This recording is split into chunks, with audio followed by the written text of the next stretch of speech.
This week on Jerusalem Dateline, an exclusive Frontlines report from northeast Syria about the fallout from the U.S. decision to pull out U.S. forces. Could this lead to war or even genocide? Plus, a look at the groundbreaking archaeological discoveries at Shiloh, the capital of ancient Israel, and the Sea of Galilee. Why are scientists concerned about its future? All this and more this week on Jerusalem Dateline.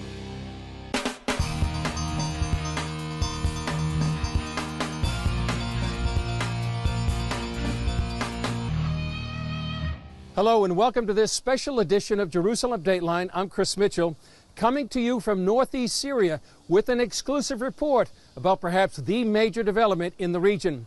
Later in the program, we'll also be coming from Jerusalem. Here's the first story we filed from this strategic land. The terrain here in northeast Syria is rolling hills, and even in the background you can see the mountains of Turkey. But in the past few weeks, this area has become some of the most strategic ground in the Middle East. Following the announcement of the pullout of U.S. troops from Syria, the surrounding nations want to fill that vacuum. Turkey to the north, Iran from the east, Syria and Russia to the west. For the time being, U.S. boots are still on the ground, but who eventually wins this tug of war will dramatically shape the destiny of the Middle East. Syrian leaders of this region are telling CBN News they have two major fears. First, the prospect of an invasion of Turkey from the north, and second, the possibility of Iran coming in from the east. They're caught in the middle, while Russia and the Assad regime are trying to pull these Syrians into their orbit. Some are saying they would rather deal with Assad and let Iran in than deal with Turkey. That would increase the danger to Israel exponentially. Without the presence of U.S. troops, they feel they'll be at the mercy of all these major powers. In addition, to the west, there's a new level of open warfare between Israel and Iran. It's all part of a new emerging Middle East. We'll have more reports here from northeast Syria, including what these new developments mean for Christians in the region. Some are openly talking about the possibility of another genocide.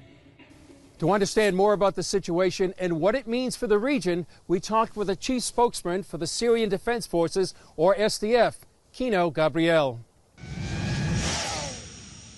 Well, Kino, thanks for being with us. You're the spokesperson for the SDF. Tell people, what is the SDF? Well, for starters, you are welcome to be here. And from our side, the SDF is the Syrian Democratic Forces. It's an alliance of different military groups who worked in North and East Syria to fight terrorism and to fight for the security and the safety of the people in the areas of North Syria at the beginning. It was formed in 2015 by the unification of different forces, including the Kurdish YPG and YPJ, the Arabic Sanadid, and several other FSA groups, and the Syriac MFS Syriac Military Council. This alliance managed to repel ISIS attacks from Kobani and from Tel Aviv and other areas. And later, after the formation of the SDF, we managed to defeat ISIS terrorism from all North and East Syria. We managed to liberate several areas, including Manbij and the so-called ISIS Caliphate capital, Raqqa, and now we are in the final stages of defeating ISIS in Deir Zor area in Far East Syria. So there was a big announcement by the United States, by President Trump last month. He said that the U.S. was going to be leaving. What does that mean for you, and what has that meant for the whole area right now? I think it was a surprise decision for the area. We were and we are still having different projects and programs worked alongside the international coalition and the U.S. troops who are present here. We have training programs, we have support both logistically and military programs, and again we have I think the international coalition, can say, has different programs to work with the civilian councils and committees who were formed in the liberated areas to rebuild the infrastructure and to work on the security issue in those areas, both with the SDF and with the internal security forces.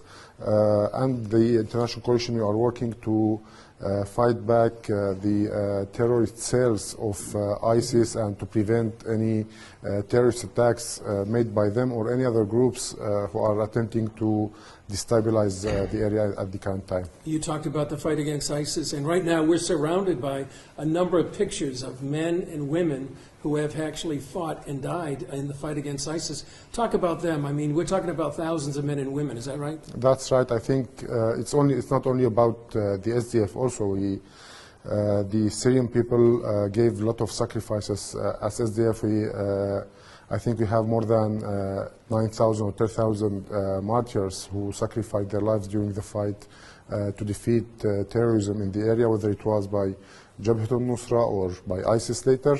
And alongside with them, we have so many international fighters who came here and fought alongside us and sacrificed their lives for the freedom and for the project of democracy that we are working here. Beside them also we have many international coalition soldiers, again, who gave this ultimate sacrifice to defeat terrorism. And for us, I think it is important at the current time because we don't want to see this sacrifice to go in vain and without the results we are hoping for, a decision to withdraw or the decision to withdraw from Syria put the area in an emptiness that is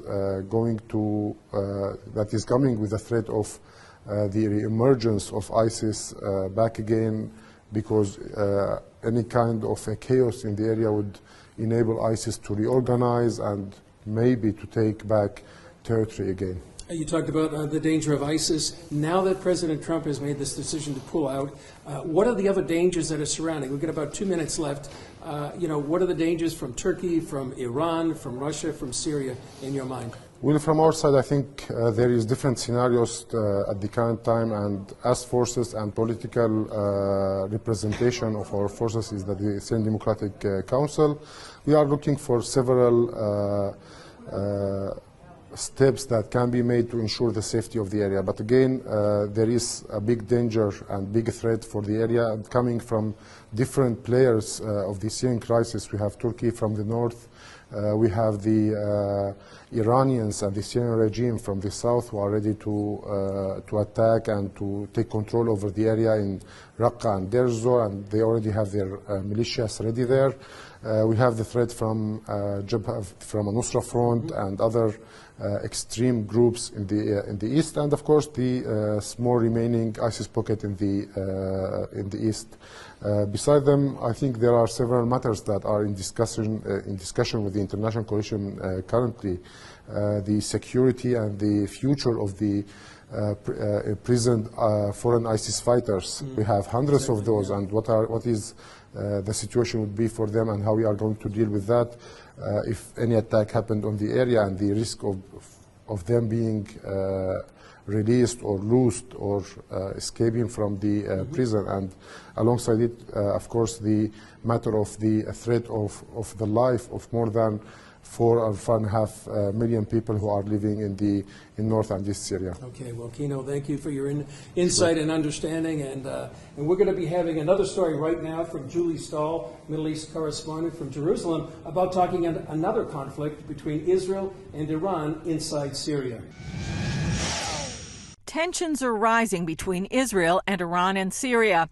The latest round began when Syria accused Israel of a rare daytime strike near Damascus. Then Iranian forces inside Syria launched a rocket at Israel's Mount Hermon ski resort on the Golan Heights. Israel's Iron Dome intercepted the rocket, and the event was caught here by a skier on a helmet-mounted camera. Israel launched a massive retaliatory strike at Iranian targets inside Syria, hitting a munitions storage site and an Iranian intelligence site and military training camp. The IDF took responsibility publicly and immediately for the airstrike, signaling a shift in policy away from its usual ambiguity. Iran said it was ready for war that would lead to the destruction of Israel. Israel will continue to block Iran's efforts to use Syria, Lebanon, and Gaza as forward bases for attacking Israel for the express purpose which they openly declare, destroying Israel. In a telephone briefing, former Israeli National Security Advisor Yaakov Amidor said Israel is ready for action. For us to stop the Iranians from building the independent Iranian war machine in Syria is so important that we are ready to go to something bigger than that if will be needed. Julie Stahl, CBN News, Jerusalem. Coming up, Israel fights the effects of drought on the biblical Sea of Galilee.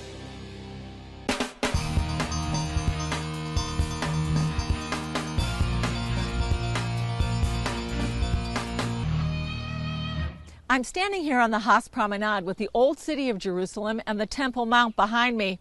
Despite this sunny day, Israel's actually having a rainy winter season, and that's good. But the country is still suffering from a severe water shortage after 5 years of drought. That spells trouble for Israel and a biblical body of water. Take a look. More than 1 million tourists visit the Sea of Galilee each year, but the biblical lake is shrinking after several years of drought. This is the same Sea of Galilee that Jesus walked on. Out on the lake, it looks like there's plenty of water, but in reality, it's a different situation. There are altogether 21 boats on the Sea of Galilee, and because the level of the water is so low, for example in Genosar, instead of 3 piers, we use only 1. Daniel Carmel owns 2 of those boats. He operates the Galilee worship boats and takes Christian groups out on the lake for a unique worship experience. They don't know how is the Sea of Galilee when it's full. This is the lowest that I ever saw. 25 years that I'm here, this is the lowest. Israel's rainy season begins in late October and continues until mid-March. After that, it usually doesn't rain. The lake is the main thing that characterizes, our life here from every point of view. Although today, unfortunately, we cannot make our living from fishing. Uzi Velish was born in a kibbutz on the Sea of Galilee and has lived on kibbutz Genosar since it was founded in 1937. He's seen the lake at all different levels. When my first daughter was married, it was 93, it was very full. The wedding was on the lawn here in front of my house. You can see it, about 200 meters. Up to the rocks. The rocks were put in there in the 70s to defend from the storm. There was a storm, east storm, and the waves chopped the soil, so they built these rocks. He said trouble started before Israel was a state, when the British built a dam. The moment you stop the Jordan, beginning to control. But only in '64, they added the big pumps that deliver the water from the Sea of Galilee to the south or to the middle of Israel. On top of that, Israel gives Jordan 50 million cubic meters of water a year as part of a 1994 peace agreement, and Jordan is asking for more. The lake has been low in the past and recovered, like 30 years ago when the receding waters revealed a hidden treasure. This boat is really completely unbelievable. Dubbed the Jesus boat, the fishing vessel was like one Jesus' disciples would have used. Discovered by 2 brothers in the mud along the shores of the Sea of Galilee, it soon became a national sensation. That was really something. The whole state was a boat from 2,000 years ago. This is and with such a significance, that really can be related to Jesus, Treasures aside, the Kinneret, as it's called in Hebrew, or the Sea of Galilee, used to be one of Israel's main sources of drinking water. Until not so long ago, the Sea of Galilee was one of the 3 main natural sources that supplied water. Now it hardly supplies. Growing population, increasing demand, and a drop in the quantity of water have all contributed to the situation. The lake is more than 15 feet below the full line. In a rainy winter, it would normally rise about 5.5 feet. Then it begins to evaporate again in the summer. But Israel Water Authority spokesman Uri Shor says when Israel saw the drought was prolonged, it stopped pumping into the main water system. We cut down the pumping there from about 400 million cubic meters per year to less than 30. And nevertheless, the level of the water of the Sea of Galilee continues going down. If the water level drops too low, the lake will become salty, and it will never be able to be used for drinking water again. That's why Israel is trying a unique approach. Israel planned and started building water carriers that will bring water from desalination plants to the Sea of Galilee in order to keep the level of the water high enough in order not to lose the Sea of Galilee as a drinking water pond. Shore said they can't fill the lake completely with desalinated water, but they can fill it enough so as not to lose the quality of the water. I do not think that you have another lake in the world that people fill it with man-made water in order not to lose it. So we'll be pioneers about that as well. Shore said every 20 to 30 years, Israel gets enough rain to fully restore the Sea of Galilee, but they can't count on it. In addition to not pumping the water out and pumping desalinated water in, Carmel had this advice. Pray hard for rains. That's what we need, a lot of prayers. Pray for rains, even when you're here. Up next, see how archaeology is digging up the Bible.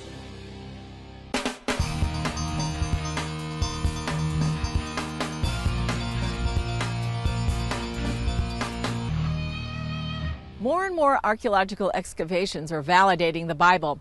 And as Chris Mitchell reports, one dig has uncovered one of the Old Testament's most important sites. Welcome to ancient Shiloh. This is the first capital of ancient Israel, and it's a sacred spot because the Mishkan was here, the tabernacle where people came to connect with God. Scott Stripling directs the excavation here, and along with dozens of volunteers, they're digging into history.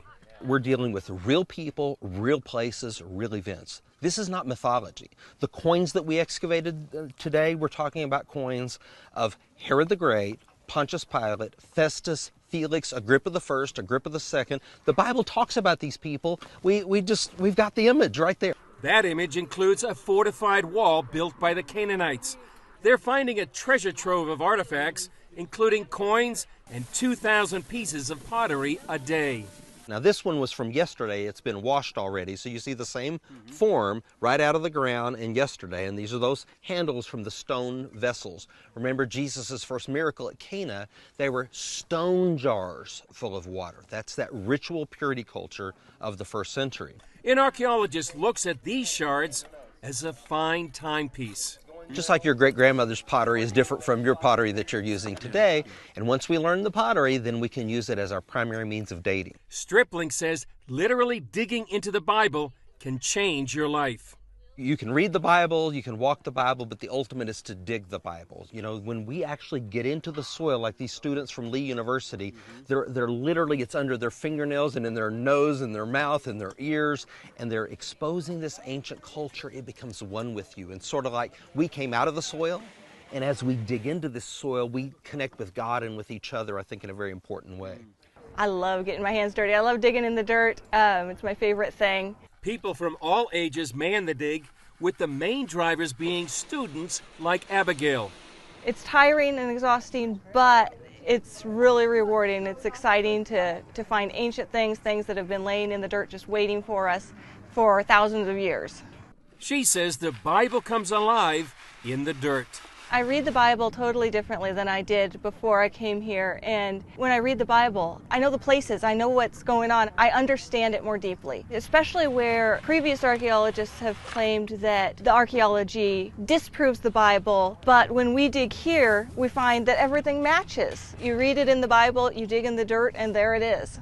Archaeology doesn't set out to prove or disprove the Bible. What we want to do is to illuminate the biblical text, the background of the text. So to set it in a real-world culture, to what we call verisimilitude. So we get an ancient literary description. Now we have a material culture that matches that. Chris, you're sitting where Samuel and Eli and Hannah and these people that we have read about, they came just like us, needing answers, needing to connect with God, needing forgiveness. He says they dig into the past and find lessons for the present. One of the faith lessons for us is that God is the potter and we're the clay. And even if our lives are broken, like these vessels are, God told Jeremiah, after he told him to go to Shiloh and see what he had done, he told him to go to the potter's house and look at a flawed vessel and see how the potter puts it back on the wheel and works out the imperfections. So my faith lesson is this, that yes, we're imperfect, but if we'll allow God, he wants to put us on his potter's wheel and he wants to make us a vessel of honor. Stripling often cites Psalm 102 that says, "O Zion, your servants take delight in its stones and favor its dust." Ultimately, Chris, if the Bible is true, then the God of the Bible has a moral claim on our lives. And as we establish the veracity of the biblical text, I hope that everyone watching will just think about that God loves us and He has a moral claim on our lives. Chris Mitchell, CBN News, Shiloh, Biblical Samaria. Still ahead, see how Christians are helping this Holocaust survivor.